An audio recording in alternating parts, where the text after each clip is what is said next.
Sampun. Kan teruskan ke hikam. Kita tawasul dulu.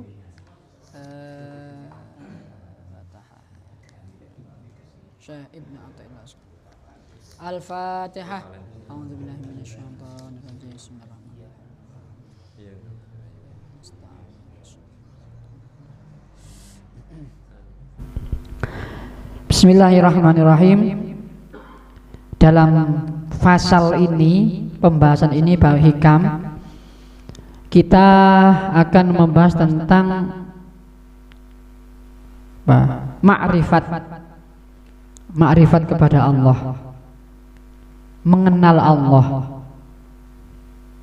Yang kedua, kita akan membahas tentang sebenarnya amal ibadah kita ini, kulon jenengan, saya dengan panjenengan bisa sholat, bisa ngaji, bisa haji, bisa puasa, bisa sedekah. Ini amal yang kita hadiahkan kepada Allah, atau mungkin ini hadiah Allah kepada kita. Ini yang kita bahas di sini. Bismillahirrahmanirrahim. Ini tasawuf. Jadi gini wow, sering kula sampaikan, ini obat untuk supaya kita itu intinya tidak merasa kita sombong, tidak merasa kita hebat kepada sesama manusia atau kepada sesama atau kepada Allah. Kalau kepada Allah saja kita berani sombong, kita berani iki lo amalku, iki lo aku bisa sholat, maka pasti kita akan punya perasaan aku iso sholat, dia gak iso sholat. Nah ini kita akan merasa kita bisa ibadah, dia tidak bisa ibadah, mulai sombong. Bismillahirrahmanirrahim. Kita bahas ma'rifat dulu. Idza fataha, apa itu ma'rifat? Ulama mengatakan tangqasimul ma'rifatu ila qismaini. Ma'rifat itu ada dua. Ada al-ma'rifah al-ammah, ma'rifat umum, ada al-ma'rifah al-khassah, ma'rifat khusus. Ma'rifat al-ammah, ma'rifat am, umum, iku bi an ta'lama bi anna Allah ta'ala qadirun muridun alimun hayyun ila akhirih. Makrifat dikatakan makrifat secara umum, pokoknya kita bisa ngerti, kita ngerti bahwa Allah itu ada, Allah itu hidup, Allah Maha Esa, Allah Maha berkehendak, Allah berkehendak, Allah berkuasa. Sifat-sifat Allah itu ada berapa? Nah, sifat wajib Allah ada? Ada berapa? Ada 20. Sifat muhal, Rasul, nanti Rasul. Lo wajib lo itu ngerti? Ada berapa? Sifat muhal Allah. Ayo. Loh, wah Allah kok satu. Ayo, ada piro? Kalau wajib ada 20, muhal itu perlawanannya, berarti juga ada 20. Nah, lek jaiz ada satu. Kalau sifat wajib Rasul ada berapa? Ada berapa? 4. Muhal Rasul 4. Jaiz Rasul berapa? 1. Berarti semuanya sifat wajib Allah, muhal Allah, jaiz Allah, sifat wajib Rasul, muhal Rasul, jaiz Rasul. Berarti ada berapa jumlahnya? Ada 50. Kita kenal dengan istilah aqaid 50, akidah 50. Itu wajib, ngerti kuduan. Akidah, apal, minimal lo apal. Yes. Makrifat kepada Allah secara umum ini insya Allah kita bisa lesing umum ini. Pokoknya kita bisa mengerti, memahami, hafal minimal ngerti Allah itu Allah wujud qidam baqa, itu sudah dianggap makrifat. Makanya jenengan gak usah terlalu pesimis, aduh katanya makrifat wangel. Jenengan wis ngerti Allah wujud qidam baqa mukhalafatul hawadis sampai mutakallim yang nafsihi dan seterusnya, itu sudah dianggap makrifat. Tapi makrifat secara umum. Kalau makrifat yang khos, nah ini sudah angel. Kita merasa kita tidak punya apa-apa, kita merasa amal ini milik kita, ini merasa kita ini milik Allah, amal kita ini yang miliknya Allah, kita di mana-mana merasa dipantau Allah, itu adalah makrifat yang khos. Iki angel. Tahu kadang awake kita iku apa jenenge melaku-melaku ono ada apa ada seorang yang lagi kate eling pangeran kadang lali ya kan, gak eling pangeran. Hailing pangeran. Itu makrifat. Bismillahirrahmanirrahim. Idza fataha laka wajhatan minat ta'aruf. Ketika Allah berkehendak membuka salah satu jalan makrifat kepadanya. Jadi makrifat kepada Allah itu jalannya bermacam-macam. Prosesnya bermacam-macam, dalannya akeh. Kati nang Surabaya bisa lewat Malang, bisa lewat Kediri, bisa lewat di. Nah, ketika Allah itu membukakan salah satu jalan makrifat kepada kita, entah sebabnya apa, itu kehendak Allah. Maka falatubali maha an qalla amaluk.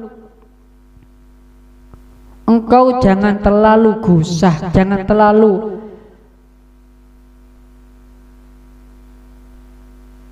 apa ya bahasanya, jangan terlalu berkecil hati dengan amalmu yang sedikit. Maksudnya begini, saya contohkan begini.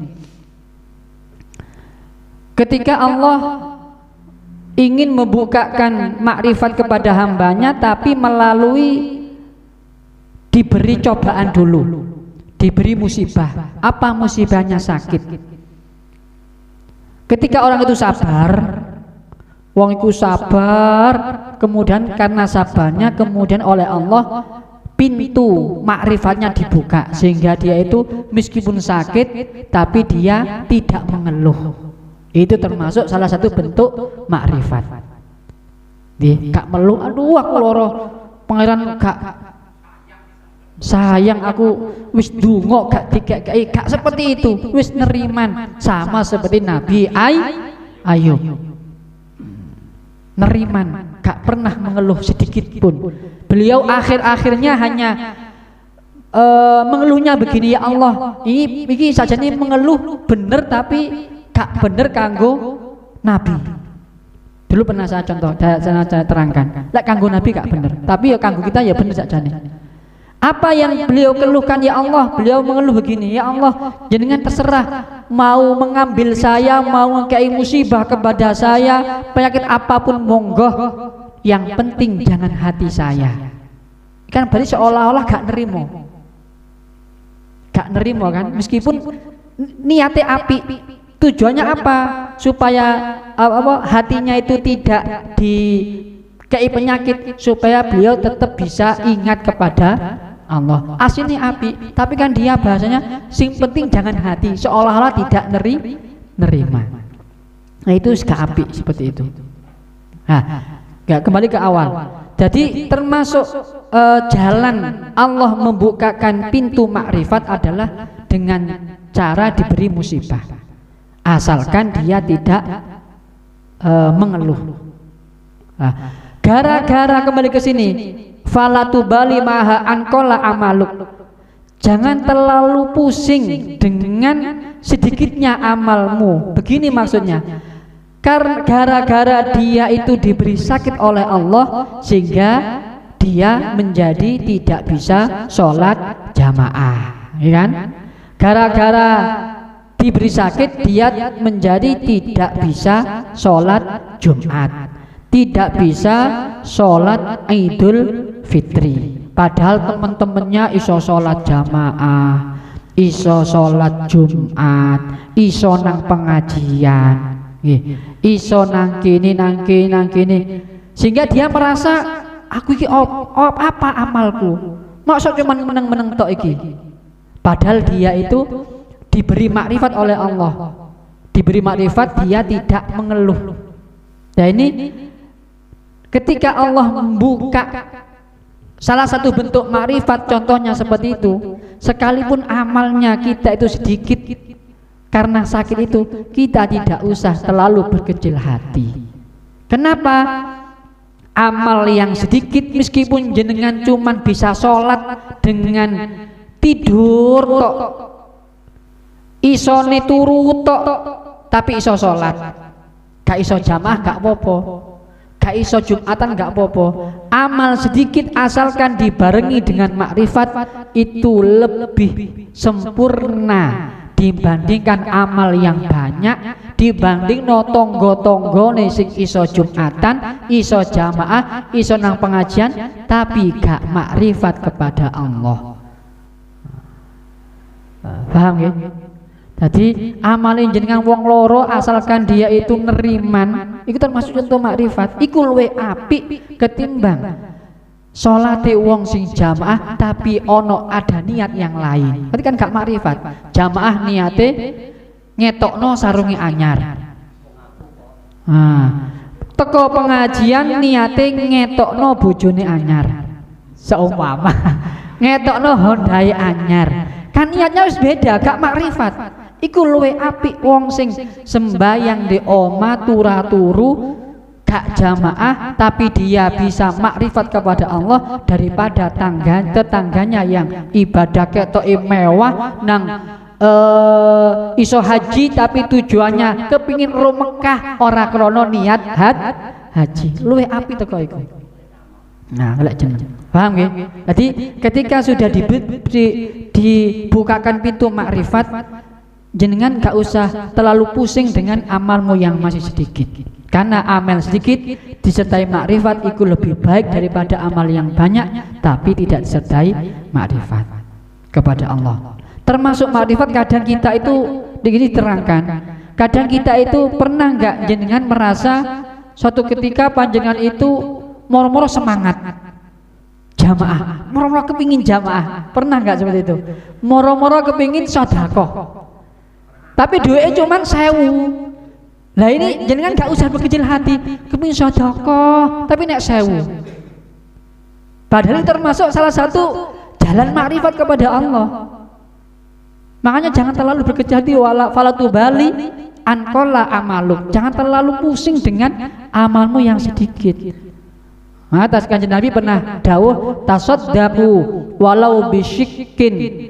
Janganlah sedekahlah sekalipun dengan teracake kaki kambing yang kalau dulu kan murah, saya kan larang saiki. Itu maksudnya itu begini, sekalipun harga yang gak bernilai, tetap sedekah. Enggak usah menyepelekan. Itu nggih. Sambil ora kepengen kok iki. Turu kabeh kok. Loh, jam 11 rapat. Sampun ah. Sampun ya nggih. Wis kakeh kok tambah kakeh kok melbu metu. Seperti apa namanya? Gali lubang tutup lubang guys. Kakek titik-titik air yang penting kita bisa pahaminnya itu ya. Jadi lek panjenengan sama Allah di satu ketika kadang diberi semangat, dibuka pintu hati panjenengan ibadah, meskipun itu ketok bernilai kecil, belum tentu kecil di mata Allah. Ketika panjenengan diberi musibah, kemudian sehingga panjenengan nggak bisa seperti teman-temannya, teman-temannya bisa jamaah, bisa haji, bisa begini, panjenengan gara-gara diberi musibah kemudian nggak bisa seperti itu, panjenengan terlalu berkecil hati, karena itu sudah musibah dari Allah. Lek panjenengan sabar, meskipun panjenengan sholat sendiri di rumah iku luwih apik ketimbang sholat jamaah di masjid sing tidak disertai dengan makrifat. Jadi ini seperti itu, enggak usah berkecil hati dengan dengan keadaan. Pokok nerimo ngoten mawon, neriman apa yang diberi oleh Allah. Wallahu a'lam bishawab. Al-Fatihah. A'udzubillahi minasyaitonir rajim. Iya kan.